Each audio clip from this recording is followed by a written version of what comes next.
evening, everybody. I am delighted to be with the wonderful Shader this evening.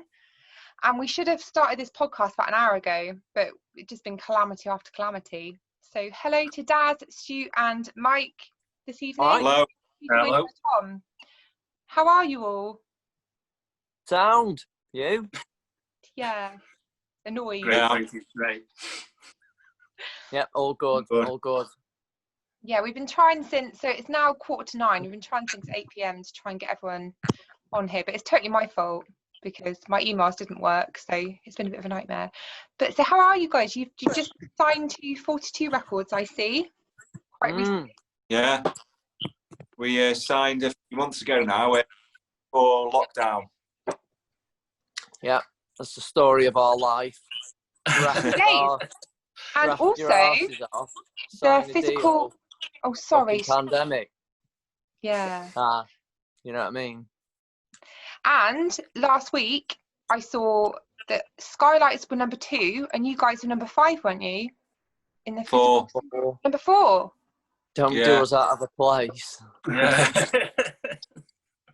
I'm sorry, I'd never do that. But that's amazing. It wasn't number 2. It wasn't number 2. It was number 2 the week before. Oh, was it? Went in at 3. Went in at 3. Went in at 3. Up to 2, then down to 4. That's class, and that just shows what a good job your record company's doing. Yeah, well, it's. I mean, they said it's like the first time that one of their bands have stayed in the chart for 3 weeks in the top 10, because they normally get in a chart position and then they'll just drop out the next week to like 150 or something. So we're pretty lucky that it's still in there in the top 4. But yeah, it's not just down to the record label; it's down to a great song, and of course, us band members flogging it. Yeah, it takes a lot of work, and I've seen that with you and Skylights as well. But "Be My Saviour," that's been one of my songs of the year. I love it. Yeah, it's an anthem. It's an absolute anthem. I describe your songs. They are like massive anthems. They're great. Yeah, like I think you'd sound great in like a huge arena. That's exactly that is the vision right there. It's like that's the vision. Is the stadium. Oh, Tom's waiting. Sorry, I'm just going to bring Tom into it. Rhythm. So tell us a little about. I don't know who wants to do the talking, but tell us a little about yourselves as a band. Like, how long have you been together? 3 years as Shader. Me, Mike and Daz have been in bands for years. Like we've grown up together, sort of involved in music. But like Shader started at the end of 2017, and it's just it started out of a tune I'd done, a demo called Broken Minds, and Mike got in touch and said like, "What's that song?" I said, "It's Broken Minds," and he was like, "That's really good." So we kind of just started talking about getting it together as a proper band. I'd been doing some solo stuff before that, and I managed to coerce these two into helping me out, like when we were doing gigs. But then it just come to the point where when I'd written Broken Minds, I was like, "This is a proper band. We need to turn this into a proper band thing." So we sort of started throwing names back and forth and all that, and got a drummer, and sort of got in a. Wait, it wasn't Tom. That other guy first, and he stuck with us for about a year, and then he'd started other things like music college stuff, so he couldn't commit. And then we were kind of on the lookout for someone good, and eventually we saw Tom doing a video, like a drum video of a Catfish and the Bottlemen tune. Aww. And my mate had sent me the video saying, "Check out this guy. Like, I think he could like fit in your band a peach." So I watched the video and I was blown away, and sent it to Mike and Daz, and they were blown away. And then I just got in touch with Tom and just said like, "You start Monday, mate." And that was pretty much it. So that's how it started. No, like one of your drummer, mate. You start Monday. Yeah, it was just literally, I knew the minute I saw him play that was what we needed. He's just no messing around, get straight in on the kit, and he's just a machine. As soon as I heard those songs as well, I was like, I can't wait to play these. So how long have you been in part of the band then, Tom? So when was it? Last 2 years ago? The time of a baby. It's been like 7 months, something like that, I think. And it's going well? Oh, it's going great. I'm having a great time. You've got a great drummer's name, actually. Tom Turney. That is a great drummer name. I can see that being like a famous drummer name in the future. Like Matt Helders, Tom Turney. Yeah, we'll get that imprinted on his drum skin at some point. Yeah. TT. I like it. Or TNT. TNT. Is that your middle name? Yeah, it's not a good one. Well, if your initials are TNT and you're a drummer, that is the best story ever. You were born to do this, Tom. So what does everyone else do in the band? Mike, what do you do? I sort of fumble and fuck around until I find a riff and then play it. Guitarist. I wouldn't say lead, but guitarist, yeah. Yeah, guitarist, guitar. Daz? I'd be the bass player, yeah. Don't ever say just the bass player. I had this last time someone said, I just play the bass. The bass is a really cool fucking instrument. I don't know if I played the bass. Yeah, no, I didn't say that. I just said I'd be the bass player. Oh, I'd be the bass player. I never said just. Oh, I just put that in there. You said that. So cheers. You've wound him up. Bass player is a cool job. Never wound the bass player up. So Stu's obviously the vocals in your band. Yeah, I tell everyone what to do, pretty much. So do you do all the writing as well then, Stu? Or do you all do it together? Well, I'll go in with the ideas. Some songs are like pretty close to finish, some songs aren't, but it's once you get in the room with these boys, you don't know what it's going to end up like. And like Mike's just said, like we all fumble around doing what we do until something clicks. Because none of us are like, you know, genius musicians and stuff. We just kind of we're on each other's wavelength a little bit about what we like, and so it takes a bit of time. But when it happens, like for example, Time Is Right, Mike had another lead bit for it for ages, and he was never really happy with it. I could tell he wasn't happy with it. Then one day he came in the room and played what he's played on the single, and I was just like, that was for me. I was like, fucking get in. It was like, just knew the moment I heard it. I was like, that is the riff. And Daz on the bass, it's the same thing. It's like, you know, it's just he does his thing, and then he'll just drop a note in there that's like the note, and you're like, there you go. And obviously Tom is just a fucking animal on the drum kit. TNT. I love that though. I love hearing insights of how it's all how music is made, and that's brilliant. If you've all got a really good chemistry, that's really good. And your last single, Time Is Right, it's done really well, hasn't it? It's got a really good reception. Yeah, well, that song is. It's like it's Tom's like. I mean, Be My Saviour was unreal when like that song came to life in the studio, but Time Is Right was like we were a bit wary of it, and me especially was very wary of it because it's an old song and we never really got it right, and so we almost just nearly fucked it off because we couldn't get it right. And then someone said like, you need to do that song. It might have been Tom, I think he did an acoustic version of it, and said, can we try that? So we started to pull it out of the woodwork again, and it was a bit hit and miss. And then suddenly, like, you know, things just gelled. Like Tom's drum beats were just like on fire, and Mike's guitar riff just lit it up. So it became together. Yeah, it just became.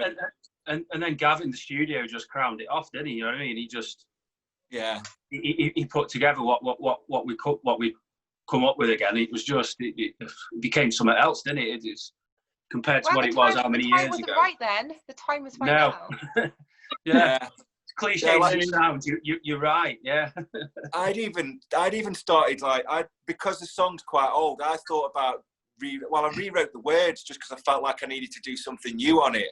So I rewrote the words, and I did about 2 takes in the studio, and then Mike put headphones and just went, don't change, do the old words, like, because what you wrote. So I fucked the words off and just did it how it was originally written, like years ago. It was like, and it just worked. Again, as soon as I sang it, you could just tell it was like, I obviously like I just believed the words because they're so old almost. So I just fucking smashed it. But excuse me. But yeah, belief's a good thing though. I think once you believe in something, then it becomes something. So yeah, it wasn't the right time, and now it's done really well. And if anyone hasn't heard it and they're watching this podcast, then check it out right now. Or you get 10 years bad luck. Right now. That's a good selling point. We'll try that on the next next promo release. Yeah. So what's coming up next then? Daz, you've been very quiet. What's coming up next for you as a band? Obviously, there's not much you can do, but we're heading to the studio again this weekend.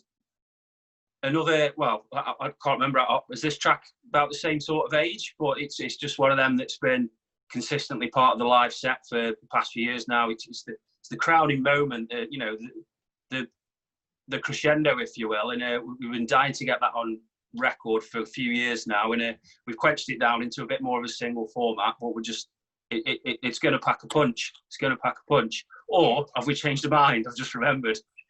Well, no, you said it now. You've got to do it. Or we're just doing this other really great song. I forgot we're still deliberating that one, aren't we? We're still deliberating. That's the twat about being in Shader. Yeah. Obviously, studio time's expensive. You know what I mean? You've got to be shrewd, and it's like when you've got a fucking plethora of beasts. Yeah. It's like, what do you do? But yeah, we had basically settled on an absolute motherfucker of a banger. But we've got this banger, but then we've got a motherfucker of an anthem, and it's like, banger like or an anthem. What do you do? And it's like, I personally think that we should do the anthem. As great as the banger is, I think with what we've just put out, it needs to go. Can you not do both then in that space of time? Can you not squeeze both in, or does it take a whole day to do just one song? We've done that in the past. We've gone into a studio. We've done 5 in a day before, haven't we? And it's just like they all end up wank. You end up with 5 half-arse things. It's no fucking good. So no. Yeah, we have 2 days. Got to give your all to one. Yeah, we have 2 days in there. I think you've got to flip a coin. Tom, what do you reckon? Anthem or banger? It's hard because with the anthem, I feel like I've got a drum beat that could make it a little bit more anthemy. But I haven't tested it. Obviously, we haven't been able to rehearse. So we've all got all these ideas, but we can't really do that much with it. Yeah. Obviously, we've done some like covers and stuff, but it's all in here. Obviously, with everything else in life, there's the added uncertainty of the recent situation where we haven't even been in a room together since what was it, March the 21st? Yeah, crazy, isn't with it? the instruments. So this is what's adding towards the uncertainty about what to do, because we need to know what we're playing, don't we? So we can't get. It's mad, isn't it? Like over 3 months, just absolute madness. Yeah, since we've played together properly. So apart from sending each other bits on phones and whatnot, so it's really difficult to. So we're still really in the decision mode. But what we are doing, we are in the studio Saturday. That bit I got right. No, Sunday. Sunday. Yeah. Well, I want to know. I'm going to ask you then on Monday. I'll be like, which did you go for, A or B? I can't wank at this. A or B, anthem or banger? That's just bass line on Saturday before we've even done any drums, and then Sunday we're going to put the drums down. This next song's going to sound wank, I can tell. Isn't it? Fucking finished, we are. That's it, that was it, a one-hit wonder. I'm turning up on Saturday with a mouth organ. You'll smash it, you'll be fine. I guarantee the second you all get back together again, and you'll be proper keen as well, like proper ready for it. To be honest, I was pretty confident until I spoke about it. I booked my first ever driving gig today. So the Snuts are doing like a UK tour, but it's a drive gig. So you literally drive your car and they give you like a designated little area, and you can stand outside your car and watch the gig. But it's this. I'm like, how the hell? This is gonna be like a lifetime, once in a lifetime experience. I've never done anything like that. I hope Crazy, it's isn't once it? in a lifetime, because that sounds appalling. It does sound pretty Do you cool. think? Because a lot of people are divided. Actually, I just need live music. Depends. Totally. You'd be scrambling for a car park space by the mixing desk, though, wouldn't you? Totally. Well, Yeah. I booked the front 3 rows, so I'm guaranteed to be in the front 3 rows. So I paid a bit extra. But I'm buzzing for it. First live music since March. Is that the vision of them boys, or is that like a common thing that's going on? Because I've not. A few people doing it, like Gary Newman's at it, isn't he? And I saw a list the other day as well. Yeah, there's quite a few bands doing it. Yeah. Right. It's part of like a whole thing, a whole festival thing. But it's at Cheltenham Racecourse. But it's not until August, so it's still a couple of months away. Sweet. Yeah. I miss gigs so much, so I miss going to gigs. I miss that whole atmosphere. So I think it'd be quite cool being in like a big space. I know you're not allowed to be near people, but everyone would be like tooting their horns and just having a good time, I think. And apparently come round selling you beers. So I'm not driving. My brother's driving, not me. Yeah, isn't it? It's really a lot of pissed I'm gonna get absolutely shit-faced. So, were you guys supposed to be doing like any gigs this year, or what was your plan? Yeah, we've got some pipeline. As it stands, we've got one in Stoke on the 24th of October. We've got one in Manchester on the 10th of October. As it stands, they're going ahead. We've booked one for next year, February the 19th. That's at Coo Bar in Stockton-on-Tees. That's a decent venue. Arctic Monkeys and The Enemy are 2 bands that sort of played there back in the day on the way up. But it's like I don't know if you've heard of it, but it's a pretty decent venue. What's it called? Coo Bar. I haven't heard of that one, but that's cool. Stockton-on-Tees, yeah, it's decent. There's a festival that we've been booked on, but we can't talk about it until it's announced. But that's obviously if it goes ahead. But it's a decent festival. Yeah, there's loads of it. We're in the process of booking a UK tour for next year. Cool. So next year is where we're going to be hitting hard on the live circuit. Good. That's good to hear. Obviously, just can't make any plans at the minute this year because just no one going off. So it's better to just plan next year. We should have at least another 2 singles out by next year, shouldn't we? To help promote the tour easy. Yeah. One anthem and one banger. We're gonna have a banger. Be nice, yeah. Recorded on a Sunday, and then we're gonna have a ballad. Sounds good. Right, do you want to do this little quiz that I've got for you? So it's easy. It's about Spotify listeners, like the number of listeners bands have on Spotify. So I'll start off and I'll ask you you each have your own. So I'll say a band and you've got to try and guess the number of Spotify followers they've got. And then from that band, we'll try and guess whether someone is higher or lower. So can anyone guess how many followers Oasis has on? Is it a bit of a Manchester theme today? I know. So I'll guess. Go on, Stu. I know it's 9 million something, but it changes a little bit. So I'm going to say, do you know what? Has it gone up though? Has it gone up? It might be 30 million. I'm fucking hell. I'm going to go with 9,500,000. Mike?